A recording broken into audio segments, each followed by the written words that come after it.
देश दुनिया की हर ਵੱਡੀ खबर ਦੇ ਲਈ ਹੁਣੇ ਡਾਊਨਲੋਡ ਕਰੋ number 1 news app Dainik Savera Times.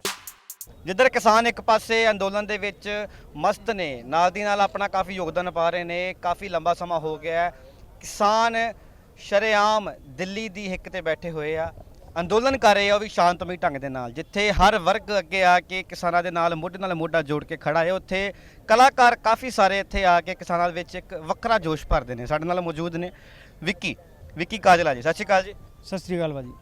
ਅੱਜ ਇਸ ਮਾਹੌਲ ਵਿੱਚ ਆ ਕੇ ਇੰਨਾ ਵੱਡਾ ਇਕੱਠ ਹੋਇਆ ਲੱਖਾਂ ਦੀ ਮਾਤਰਾ ਦੇ ਵਿੱਚ, ਕਾਫੀ ਬਜ਼ੁਰਗ ਬੱਚੇ ਬੀਬੀਆਂ ਆਏ ਹੋਏ ਨੇ, ਕਿਵੇਂ ਦੇਖਦੇ ਹੋ ਇਹ ਸਭ ਨੂੰ? देखो, पहली बात तो मुझे दुख है कि इतने दिनों तक हमें यहाँ पे रुकना पड़ रहा है। और हमें तो चलो ठीक है, हम तो घर पास है, मेरा टिकरी बॉर्डर के पास है, जहाँ पे एक और जमावड़ा लगा हुआ है, हमारा आंदोलन चला हुआ है, तो वहाँ से हम हेल्प कर देते हैं, लेकिन रात को वापस अपने घर चले जाते हैं। लेकिन काफ़ी सारे मेरे बुज़ुर्ग हैं और हमारे हिंदुस्तान के इतने सारे बड़े बुज़ुर्ग और बच्चे जो छोटे छोटे, उनको इतने लंबे टाइम तक रहना पड़ रहा है, तो ये गलत बात है। और मेरे ही नहीं, हर हिंदुस्तानी के मन में एक टीस है कि ये क्यों हो रहा है। अगर हम 370 हटा सकते हैं और काफ़ी बड़े बड़े फैसले चुटकियों में कर सकते हैं, तो ये फैसले में इतनी देरी क्यों है? कभी सोचा था कि ऐसा ये दिन आएगा किसान आंदोलन का कि एक बुजुर्ग सड़क पे आके अपना आंदोलन करेंगे? कभी सोचा था ऐसा कभी ज़िंदगी में? देखो भाजी, हम आज़ादी के टाइम में हम नहीं थे, कहानियाँ सुनते थे, हम अपने दादाजी से सुनते थे। और आज वही दादाजी जो अपने बचपन में आज़ादी के लिए लड़े, अब बुढ़ापे में आके फिर से एक आंदोलन करना पड़ रहा है उनको। तो शर्म की बात है ये हमारे लिए तो, कि भाई उनको आगे खड़ा होना पड़ रहा है। और हमारा क्या, हर नौजवान का कर्तव्य है कि आप आओ आगे, बुज़ुर्गों को विश्राम दो कि आप बैठो, अब हम मोर्चा संभालें। काफ़ी सारे नौजवान यहाँ पे शिरकत कर रहे हैं, काफ़ी नौजवान। एक सूबे की बात नहीं कर रहे हम, सारे सूबे जितने इंडिया के सूबे हैं, सब किसान यहाँ पे मौजूद है। जो किसान नहीं भी हैं वो भी इस संघर्ष का हिस्सा हैं। और आप एक किसान के बेटे हो, ये नौजवान जितने भी है, कभी कभी सुनने को मिलता है कि नौजवान भटक चुके हैं, नौजवान नशे में जा चुके हैं। कैसा लगता है यहाँ पे आके? देखो ठीक है, अगर कोई बोल रहा है कि नौजवान भटक चुके हैं, तो एक बंदा आके हमें समझा तो दे। सारे आज अपने घर में बैठ के क्यों बोल रहे हैं कि ये भटके हुए इंसान हैं? अगर कई बातें मेरे को सुनने भी आई कि भाई ये लोग किसान नहीं हैं, क्योंकि ये सूट बूट पहने हुए हैं, ये भाई गाड़ियों से आ रहे हैं, अपनी गाड़ियों से आ रहे हैं। ठीक है, क्या पूरी ज़िंदगी या पूरी जब तक हमारी ज़िंदगी रहेगी किसान को फटियाल में देखना चाहोगे क्या? किसान का हक नहीं है क्या वो विकास करे? जब सबसे मेन कड़ी है किसान की, तो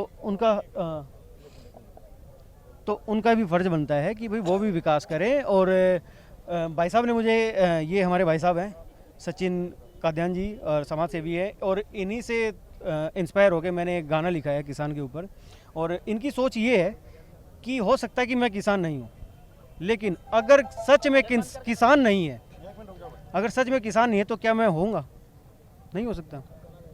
कितने दिन तक जिंदा रहेंगे? एक लॉयर की, एक इंस्पेक्टर की, एक डॉक्टर की लाइफ में एक बार ज़रूरत पड़ सकती है, लेकिन एक किसान की हर रोज़ 3 बार ज़रूरत पड़ेगी। हमें खाना कहाँ से खाएंगे?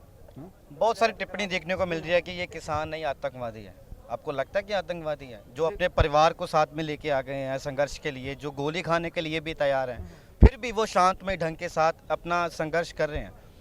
क्योंकि कहा जाता है कि पंजाबी एक जुझारू होते हैं, जोशीले होते हैं, पर यहाँ पे आके एक हम्बलनेस दिखा रहे हैं, एक पेशेंस के साथ चल रहे हैं। किसी भी तरीके की बातचीत होती है वो भड़क नहीं रहे, फिर भी कोई शरारती अंसर आके ये आंदोलन को ख़राब करना चाहता है। इसे आप कैसे देखते हो? मैं उनको यही कहना चाहूँगा कि अगर आप कह रहे हो कि ये आतंकवादी हैं, हम मान लेंगे हम आतंकवादी हैं, लेकिन घर बैठ के मत बोलो, यहाँ आओ, यहाँ देखो। अगर आपको लगता है कि फिर भी हम आतंकवादी हैं, यहीं हमारे मुंह पे बोल के जाओ आप आतंकवादी हो, हम मान लेंगे। इतना शालीन माहौल, इतना आंदोलन हम लोगों ने देखे हैं, लेकिन इतना शालीन और इतना शांत आंदोलन हमने आज तक नहीं देखा। हम यहाँ पे आते हैं, आ रहे हैं, आप देखेंगे रात का समय है, शाम का समय है, कोई म्यूज़िक नहीं है, कोई लाउड स्पीकर नहीं है, लोग शांति से सुन रहे हैं, एक दूसरे की मदद के लिए सामने आए हुए हैं, लंगर चल रहे हैं, हर तरफ से एक दूसरे के साथ खड़े हैं लोग। और कौन कहता है कि पंजाब का युवा या हरियाणा का युवा नशे में है? नशे में है तो यहाँ आके देखो ना, कौन नशे में है?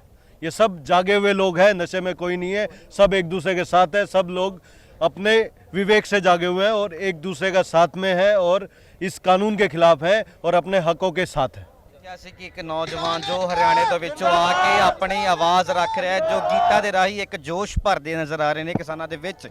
ਇਹ ਰਾਤ ਦਾ ਵੇਲਾ ਹੋ ਗਿਆ, ਠੰਡ ਦਾ ਵੇਲਾ ਹੋ ਗਿਆ, ਪਰ ਫਿਰ ਵੀ ਨੌਜਵਾਨ ਡਿਊਟੀਆਂ ਨਿਭਾ ਰਹੇ ਨੇ। ਕੋਈ ਲੰਗਰ ਦੀ ਸੇਵਾ ਕਰ ਰਿਹਾ, ਕੋਈ ਆਪਣਾ ਗੀਤ ਗਾ ਕੇ ਜੋਸ਼ ਭਰ ਰਿਹਾ ਹੈ। ਕੈਮਰਾਮੈਨ ਜਤਿਨ ਰਾਜਪੂਤ ਦੇ ਨਾਲ ਮੈਂ Harmeet Singh, Kundli border, Delhi. All world open challenge 17 time gold medalist मियां रफीक मोहम्मद, पंडित, मौलवी, बेगम, तांत्रिक, इन्हां चोरा ठग्गां तो सावधान। स्पेशलिस्ट वशीकरण, सट्टा नंबर, लव मैरिज, पति पत्नी च अनबन, विदेश च पक्का होना, कारोबार दा ना चलना, सिर्फ 31 घंटियां विच समाधान। फ्री फ्री फ्री मियां रफीक मोहम्मद। मोबाइल 84 374 94 647, 84 374 94 648।